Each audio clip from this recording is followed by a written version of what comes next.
So as always, Warren Sharp posts some really great content on X talking about the best value of the 2024 NFL draft class. Obviously, you want to get the most value out of every single pick you can have because at the end of the day, that's how you create the best team, right? You want to get a great player, but you also want to make sure you're getting them at the correct spot.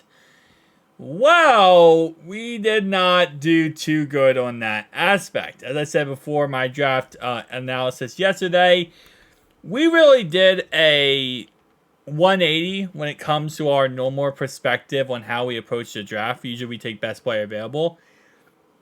This draft seemed like we kind of geared toward what we need and kind of less of the best player available. We kind of went more based on positional value of what we want and not really based on, who's the best guy on the board. And if you see that, you see it very clear when we took, for example, Jackson in the third round, when you got JT Sanders still on the board and a couple of really other good guys on the board. So that was kind of our perspective, which was, again, a little bit different than what we normally do. We normally don't go about it that way. We normally go about it a different way.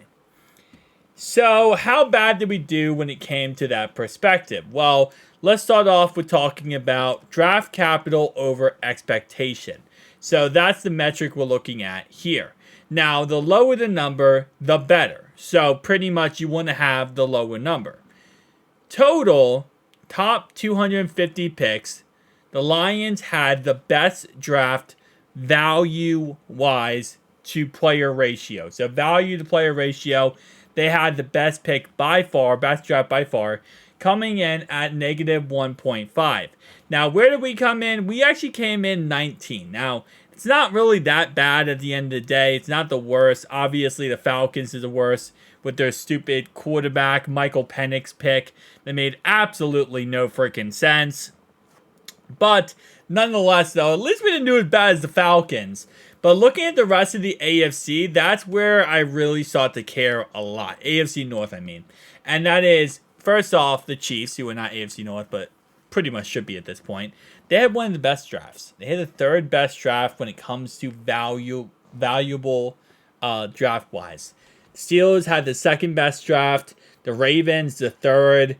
And then the Brownies, behind us, which, I'm not really surprised too much. But it's not like they're too far behind us. They're only 3 spots behind us. And they also had 4 less picks than us. I didn't realize this going into this draft, but we had, not the most picks. But what was it? So 12 picks for Arizona, 11 for Green Bay, 11 for Buffalo. We obviously had us. We had the Rams as well. We had the 4th most picks, so tied for the 3rd most picks. No, 4th most picks, which is kind of crazy to be honest. Going into this draft, how much new faces we now have in Cincinnati. But again, does this really matter too much? Not really. It just comes down to value stats reach. So are you reaching for guys? And I do feel like there was a couple players we reached for. Obviously, as I said before, Jackson was definitely a reach. I think we could have probably gotten Jackson a little bit later. But when there was a run on defense alignment, I think the Bengals just didn't want to take the risk. They didn't want to take the chance of waiting and not taking that player. And, potentially losing him. I think Eric All was definitely a reach. He's another guy I think was definitely a reach. But again, after Ben Sinnott went, I think there was kind of this urgency of okay, the Bengals knew they loved Eric All. They really liked him, so they took him probably a little bit earlier than they would want to because of the fact that there was that run on tight end. But other than that, I don't really think anyone else really is a reach. Marius Mims wasn't a reach in my opinion at all. I think Chris Jenkins went exactly where he was supposed to go, 2nd round. Maybe Jermaine Burton was a little bit of a reach, but not really in my opinion. I think he kind of went right around again where he was supposed to go. Who else we got? We got, again, Jackson, as I said before. Eric All, I think that was a little bit of a reach. Again, not too horrendously bad. Tanner, I think Tanner was a reach. I would say a little bit of a reach. And in our 7th round draft picks, I don't really think we're reaches that much at all. And also we got Josh Newton. I don't think he was a reach at all. So I don't know how much I agree with this. Again, it does come down to the general consensus board. So sometimes when it comes to these, breakdowns of these analyses, this is based on consensus. every team has their own, draft board at the end of the day. So, well, yes, you can look at something and say, well, you should have taken this guy to this round.